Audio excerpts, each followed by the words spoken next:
Bashkëshortja e shpat kasapit rëqet me mesazhin e saj, pse u ndave nga jeta në krahët e mi. Selvi e Jau, bashkëshortja e shpat kasapit, i cili ndëroi jetë papritur si pasojë një ataku në zemër, ndan dhimbjen e saj për humbjen e tij.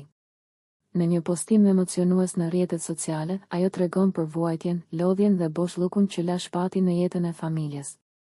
Ndrove jetë në krahët e mi, o jetë. Sa të lumtur ishim që më në fund Roelit po i bëheshin dokumentat në Itali, që ta çonim tek logopedët më të mirë. Sa kemi lodhur, sa jemi stresuar dhe askush nuk e di. Sa të afërt kemi qenë, sa bashkëpunues në privatësinë tonë, duke shijuar rritjen dhe zhvillimin e Roelit.